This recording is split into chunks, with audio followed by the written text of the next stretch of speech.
सर्वलोक चूड़ामणि अनंत ब्रह्मांडों के स्वामी भगवान जिसको अभय, जिसकी बाह पकड़, अभयत भुज दंड मूल पीन सानुकूल, जिसको अभय दे दिया, जिसको शरण में ले लिया, जिसकी बाह पकड़ ली, कौन त्रिभुवन में से कुछ भय दे सके। सांवरे सरकार जिसकी रक्षा करे, उसका कोई त्रिभुवन में बिगाड़ नहीं सकता। देखिए, अम्बरीश जी को दुर्वासा जी ने नष्ट करना चाहा, क्या हुआ? त्रिभुवन में भागे घूमे, कहीं चैन नहीं मिला दुर्वासा जी को। प्रहलाद जी को हिरण्यकश्यप ने नष्ट करना चाहा, क्या हुआ? भगवान ने नरसिंह रूप रख के हर वरदान के बीच का रास्ता निकाल के फाड़ के फेंक दिया। न दिन है न रात संध्या, न अस्त्र है न शस्त्र, नाखून न जीवित है न निर्जीव, न ब्रह्मा का बनाया हुआ नर है न पशु, नरसिंह रूप, न घर के भीतर है न बाहर, डेहरी पे बैठे हैं। हर वरदान फेल कर फाड़ के फेंक दिया। और प्रहलाद जी के कहीं खरोच भी कभी पूरे जीवन में नहीं लगी।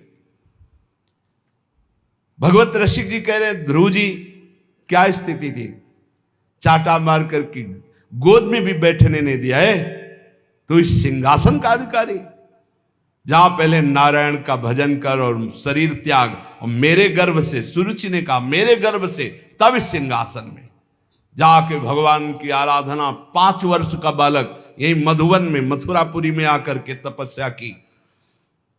क्या उस समय मच्छर नहीं थे? क्या सांप बिच्छू नहीं थे? क्या सिंह नहीं थे? कोई परवाह नहीं की, क्योंकि सांवरे सरकार का भरोसा, 6 महीने में भगवत साक्षात्कार करके त्रिभुवन में सर्वबंदनी अटल पदवी प्राप्त करके चले गए। कुंती नंदन 5 पांडवों को बाल्यावस्था से लेकर मारने का प्रयास होता रहा। अंततो गत्वा दुर्योधन का सर्वनाश हो गया, पूरे परिवार का। महाराज युधिष्ठिर चक्रवर्ती सम्राट पद पर बैठे। सांवरे सरकार जिसके पक्ष में, उसका बाल बाका भी नहीं हो सकता, बाल बाका भी नहीं हो सकता। बहुत बड़ी बात है भीष्म प्रतिज्ञा। दुर्योधन ने जब देखा कि 10,000 महारथियों को रोज मारते हुए एक पांडव को खरोच भी नहीं आती, तो कहा भीष्म जी से कि पितामह, मैं पहले से जानता था, सेनापति बनाने के पहले से आपको, कि आप हमारी कभी विजय नहीं चाहेंगे, आप पांडवों की ही विजय चाहेंगे, भले हमारे पक्ष से 10,000 महारथियों को मारते तो भी।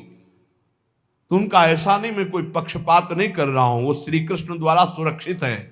बोले तो आपकी प्रतिज्ञा को कोई टाल सके ऐसा नहीं, आप हमारे सामने प्रण लीजिए कि पांडवों का वध करेंगे। भीष्म जी ने 5 बाण निकाले और कहा अगर कल जीवित रहा तो 5 पांडवों का वध निश्चित करूंगा। भीष्म प्रतिज्ञा। भीष्म जी अपने वचन के पालन के लिए अपने गुरुदेव परशुराम से युद्ध कर दिए, औरों की तो बात चले दो। अब बड़े आनंद में जय जयकार करता हुआ दुर्योधन निकला भीष्म के शिविर से कि कल पांडव प्रातःकालीन युद्ध क्षेत्र में, भीष्म जी ने प्रतिज्ञा की मारे जाएंगे। उसको पता था भीष्म जी का बल और उनकी प्रतिज्ञा, पर यह नहीं पता था भीष्म जिस बल से बलवान हो, महाबल श्री कृष्ण है। और श्री कृष्ण पांडवों के पक्ष में गुप्तचर लगे रहते थे। तत्काल एक गुप्तचर पांडवों के शिविर में गया, जहां भगवान श्री कृष्ण विराजमान थे, पांडव शयन कर रहे थे। भगवान से कहा कि प्रभु, भीष्म जी ने प्रतिज्ञा कर ली है, कल प्रातःकालीन 5 बाण निकालें, 5 पांडव मारे जाएंगे। खड़े हो गए भगवान, क्योंकि भीष्म महाभागवत और महावीर, परम पवित्र वचन वाले, परम पवित्र आचरण वाले, परम पवित्र चिंतन वाले महात्मा हैं। भगवान खड़े हो गए, टहलने लगे, विचार किया कि क्या किया जाए। द्रौपदी के शिविर में गए। द्रौपदी ने कहा प्रभु, बोले हाँ, हमें भी सूचना मिल चुकी, आपको बताने की जरूरत नहीं, जल्दी तैयारी कर, मुझे दासी के वस्त्र दे, एक बार मैं पांडवों से फिर मिलकर आता हूं। वहां गए, पांडव जगह बैठे थे। तो उन्होंने कहा कि तुम्हें पता चला? बोले हाँ प्रभु, पता चला। तो बोले शांति से कैसे बैठे हो? बोले आप अशांत हो इसलिए मैं शांत हूं। आप अशांत, जिसकी आप रक्षा करने के लिए अशांत हो चुके हो, चंचल हो चुके हो, अब मुझे क्या परवाह है। अरे बोले तुम तो बातें बनाते हो। और भगवान ने दासी वस्त्र धारण किए, द्रौपदी के दासी के वस्त्र धारण, नटवर नागर है लीला बिहारी। और द्रौपदी से कहा आगे आगे चलो, मैं पीछे पीछे चल रही हूं तुम्हारे। पूरी घाघरा और सुबह से पहरे जो इस शिविर के प्रथम द्वार पर गए तो उनका पादुका उतारो, जो दासी का कर्तव्य है, और अपने पीतांबर में अंदर पादुका ली और दरवाजे पे खड़े हुए बोले जाओ, इतना घूंघट रखना, इस समय मैं देख रहा हूं मेरे ध्यान में है, जाकर प्रणाम करना, फिर जो होगा आगे का खेल हम संभालते हैं। वो गए, पितामह के चरणों में प्रणाम किया, घूंघट, तो सोचा अभी दुर्योधन गया प्रण करवा के उसी की बधू आई होगी, उनका सौभाग्यवती भव। तो द्रौपदी जी ने घूंघट हटाया और कहा ये सत्य माने जो अभी आपने कहा सौभाग्यवती भव, या थोड़ी देर पहले आपने 5 बाण निकाले हमारे पतियों की वध करने के लिए, हत्या करने के लिए, वो माने। भीष्म जी का माला छूट गया, संध्या के समय भजन कर रहे थे, बोले ऐसा तो फंसाने वाला केवल वही है, दूसरा तो फंसा ही नहीं सकता। अभी अभी थोड़ी देर में ही इतना बड़ा फंसाव कर देना, कहाँ है वो? कुछ नहीं बोली द्रौपदी जी। खड़े हुए भीष्म जी, दृष्टि डाली तो दरवाजे पे दासी वेश में जगत गुरु सांवरे सरकार खड़े, नजदीक गए, पकड़ा ऐसे, बोले ऐसे तुम हमारे प्रण को तोड़ना चाहते हो? तो देखा जूतियां द्रौपदी की गिर पड़ी। भीष्म जी के आंसू आ गए। कहा शिव विरंच जिसके चरण रखने की चौकी को नमस्कार करते हैं, वो अपने भक्त की पादुका लिए खड़े हैं। प्रभु जब आप इनके सुहाग की रक्षा का तो काल की भी ताकत नहीं। द्रौपदी से कहा बेटी वास्तविक तो सौभाग्यवती है जिसके रक्षक श्री कृष्ण। फिर भाव बदला और कहा हे कृष्ण, यदि आपने मेरा प्रण तोड़ा तो कल युद्ध में आपका प्रण न तोड़ दूं तो गंगा पुत्र शांतन नंदन भीष्म नहीं कहा। जो भगवान बोले कि अपने भक्त के लिए एक प्रण की क्या बात, सैकड़ों बार झूठा कहा हूं तो भी मुझे कोई फर्क नहीं पड़ता। सच्चिदानंद भगवान कह रहे हैं अपने भक्त के लिए मुझे 100 बार यदि झूठा कहलाना पड़े तो मैं 100 बार झूठा कहला, एक प्रण तोड़ने की बात क्या है।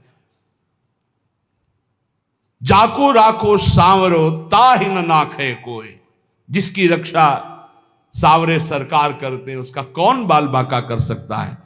बोले कुंती नंदन जोए विभीषण गजपति, ऐसी अमोघ शक्ति रावण ने विभीषण को चलाई थी। ये भ्रातृद्रोही, हमारी पूरी लंका का नाश करने वाला राजद्रोही, मैं तुझे मृत्यु दंड देता हूं, अब काल भी नहीं बचा सकता। और मंत्र का शक्ति संचार करके जे ही भाले का प्रहार किया तो तुरंत विभीषण पाछे मेला, सन्मुख राम सहयो सोई सेला।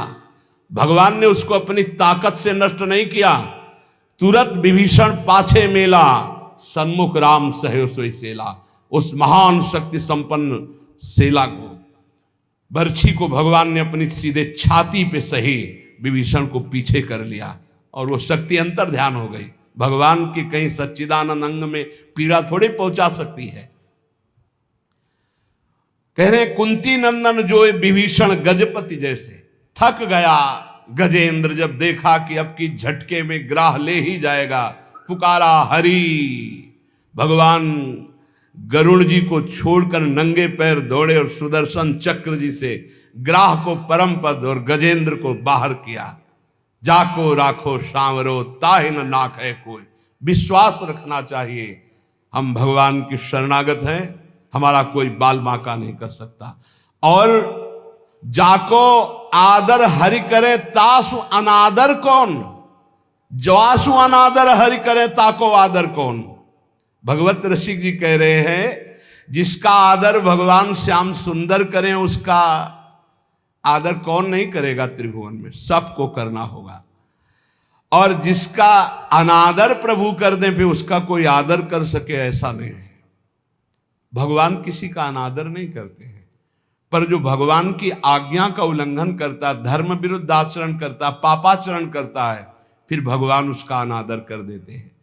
जाको आदर हरि करे तासु अनादर कौन। जब सुपच वाल्मीकि की पूजा कराई तो राजसूय यज्ञ में बड़े बड़े महात्मा ब्रह्म ऋषि भगवान शंकर सब आए हुए थे।